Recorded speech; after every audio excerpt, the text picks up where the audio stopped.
आज मध्य प्रदेश के पूर्व उप मुख्यमंत्री और निमाड़ में हरी क्रांति के अग्रदूत स्वर्गीय सुभाष यादव का उनके परिजनों ने गृह ग्राम बोरावा में 78वां जन्मोत्सव मनाकर श्रद्धांजलि अर्पित की। इस अवसर पर स्वर्गीय सुभाष यादव के दोनों सुपुत्र पूर्व केंद्रीय कृषि राज्य मंत्री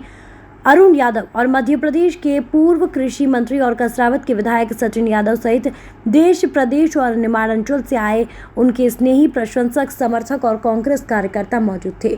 लोकसभा क्षेत्र खरगोन के कांग्रेस प्रत्याशी पोर लाल खरते ने भी किसान और सहकारी नेता स्वर्गीय सुभाष यादव को अपनी विनम्र श्रद्धांजलि अर्पित की। समूचे निमाड़ अंचल में भी स्वर्गीय सुभाष यादव की धर्मपत्नी दमयंती यादव, अरुण यादव और उनकी धर्मपत्नी डॉक्टर नम्रता यादव, सचिन यादव और उनकी धर्मपत्नी विनीता यादव, राजेंद्र यादव और अन्य परिजनों के साथ ही वरिष्ठ जनों ने जवाहरलाल नेहरू सहकारी शक्कर कारखाना परिसर सरवर देवला में स्वर्गीय सुभाष यादव की प्रतिमा पर माल्यार्पण कर उन्हें अपनी विनम्र पुष्पांजलि अर्पित की। इसके पूर्व अरुण यादव और सचिन यादव ने अपने निवास पर अपने दादाजी स्वर्गीय गंगाराम यादव और दादी जी स्वर्गीय श्रीमती गुलाबबाई यादव की प्रतिमा को नमन कर उन्हें अपनी आदरांजलि अर्पित की। प्रयास न्यूज कसरावत से नवीन बारचे की रिपोर्ट। ये चारों जिलों पर और हरित क्रांति का जो सपना हमने देखा था वो सने सने पूर्ण होता जा रहा है और आज जब गांव में जाते हैं तो मन प्रफुल्लित होता है जिस तरह से गांव का विकास हो रहा है और शिक्षा क्षेत्र में हमारे बच्चे आगे बढ़ रहे हैं। निमाड़ के विदेशों में आज हमने कुछ दिन पहले डाटा निकलाया था 1200-1500 बच्चे जो हमारी शिक्षण संस्थाओं से पढ़कर आगे बढ़े वो विदेशों में काम करते हैं। तो वो संकल्प था, उसको आगे बढ़ा रहे। स्वास्थ्य क्षेत्र में भी बहुत सारे काम हम लोग आगे करने वाले हैं और मैं तमाम उनके साथियों को भी आभार करता हूं जो उनके साथ में उन्होंने बड़ा संघर्ष उस जमाने में किया था और आज पूरा निमाड़ अंचल प्रगतिशील हो गया है। चुनाव सामने और बीजेपी 400 पार का नारा दे रही है। ये मैं हर बार कहता हूं कि इंडिया शाइनिंग के समय में भी यही बातें हुआ करती थी। अब याद करिए 2003 में जब अटल बिहारी जी के बाद मनमोहन सिंह की सरकार बनी, यही मुंगेरी लाल के हसीन सपने भारतीय जनता पार्टी के लोगों ने देखे थे, लेकिन 2003 के जब नतीजे आए तो मनमोहन सिंह जी कांग्रेस की सरकार बनी थी। उसी प्रकार 2024 के लोकसभा चुनाव में मुझे पूर्ण विश्वास है कि मध्य प्रदेश के सहित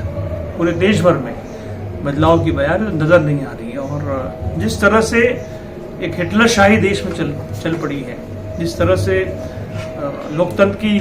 हत्या बार बार करने का प्रयास, प्रजातंत्र को नष्ट करने का प्रयास किया जा रहा है, तो जनता ये समझ रही है और मुझे पूर्ण विश्वास है मध्य प्रदेश सहित देश में हमारा जो गठबंधन है इंडिया का, उनकी सरकार बने। भैया कई कांग्रेसी बीजेपी में जा रहे हैं, उसको लेकर क्या कहेंगे? देखिए ये तो बेहतर उन्हीं लोगों से पूछा जाए जो गए हैं और मैं समझता हूँ कि क्षणिक लाभ के लिए, अपने निजी लाभ के लिए जो जा रहे हैं, पलायन हो रहा है। अच्छा है, नए लोग आएंगे, नए लोगों को मौका मिलेगा पार्टी में और मैं समझता हूँ कि कांग्रेस एक समंदर है, देश की सबसे पुरानी पार्टी है, सबसे बड़ा इतिहास विश्व में किसी पार्टी का है तो कांग्रेस का है। तो हम सब कांग्रेस के, हम जैसे बहुत तमाम हजारों के तादाद में देश प्रदेश में कांग्रेस के छोटे छोटे कार्यकर्ता हैं जो राहुल जी, सोनिया जी, मनमोहन सिंह जी, खरगे जी के नेतृत्व में हम लोग काम करते हैं और मुझे विश्वास है कि फिर से वही इतिहास जो 2023 में हमने रचा था, इंदिरा जी के समय रचा था, देश में टेक्नोलॉजी का जनक राजीव गांधी जी के समय हमने रचा था, वो पुनः उसको स्थापित हम देश में, प्रदेश में। भैया आज निमाड़ के पितृ पुरुष सहकारिता के पूरे देश के वरिष्ठ नेता स्वर्गीय सुभाष यादव जी का जन्मोत्सव है, किस प्रकार से कांग्रेस कार्यकर्ताओं ने संकल्प लिया है? लोकसभा चुनाव प्रतिवर्ष अनुसार इस वर्ष भी स्वर्गीय पिताजी का जन्मदिन बड़ी उत्साह और उमंग के साथ आज हमारा इस गृह ग्राम बोरावा में मनाया जा रहा है और हम सभी साथी संकल्पित हैं। उन्होंने जो सपना देखा था उस सपने को पूरा करने के लिए हम सब प्रयासरत हैं और हमारी लगातार ये कोशिश, ये प्रयास है कि जो लड़ाई उन्होंने किसानों के लिए छेड़ी थी, जो लड़ाई उनने दलितों के लिए, पिछड़ा वर्ग के लिए, हमारे आदिवासी साथियों के लिए जिस लड़ाई को जो उन्होंने छेड़ा था, उनको उनके अधिकार देने के लिए जो उनका जो राजनीतिक जीवन रहा है, उस राजनीतिक जीवन में सदैव उनका यह प्रयास रहा है कि जो अंतिम पंक्ति में खड़े हुए व्यक्ति हैं उनको उनका अधिकार मिले, उनको सम्मान मिले, उनको आगे बढ़ने का मौका मिले। और हम तमाम साथी जो हैं उसी उनके इस सपने को पूरा करने की दिशा में लगातार कोशिश प्रयास कर रहे हैं। आदरणीय राहुल गांधी जी ने भी अभी जो बात रखी है, जहां पर जातिगत जनगणना की जो बात कही है, जहां पर जिसका जितनी जनसंख्या है उसको उतना अधिकार मिले, ऐसे प्रयास है। और उनके इसी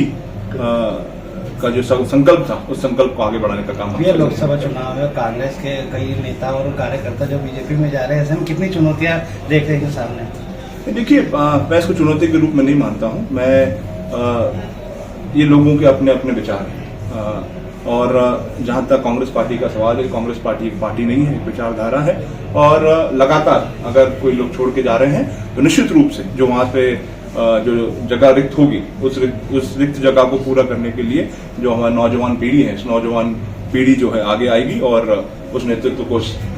खाली जगह को पूरा करने का, भरने का। लोकसभा चुनाव को लेकर क्या प्रदेश की स्थिति रहेगी? आप पूर्व कृषि मंत्री भी रहे हैं, 29 सीटों में क्या स्थिति दिख रही है? देखिए, निश्चित रूप से हम सभी साथी उत्साहित हैं और पूरे जोश खरोश के साथ, पूरी ताकत के साथ हम इस लोकसभा के समर में उतरेंगे। और जो हमारे देश की जो 80% आबादी है, जो हमारे देश की जो अर्थव्यवस्था है, जो कृषि आधारित है, उन किसानों के जो मुद्दे हैं, जिनको लगातार इस भारतीय जनता पार्टी की 10 साल की सरकार में जिनको नजरअंदाज किया जा रहा है, उन विषयों को लेकर के हम जाएंगे। हमारी सरकार ने आदरणीय राहुल गांधी जी के नेतृत्व में, आदरणीय हमारे अध्यक्ष खड़गे जी के नेतृत्व में, आदरणीय सोनिया जी के नेतृत्व में हमने हमारा जो वचन पत्र हमने तैयार किया है, जहां पर किसानों को न्यूनतम समर्थन मूल्य देने की बात हम लोग सरकार बनने के बाद स्वामीनाथन कमेटी के अनुसार देने का काम करेंगे। एक आयोग बनाया जाएगा जहां पर हमारे किसान साथियों की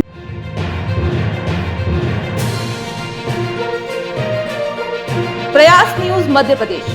प्रदेश का तेजी से बढ़ता न्यूज चैनल।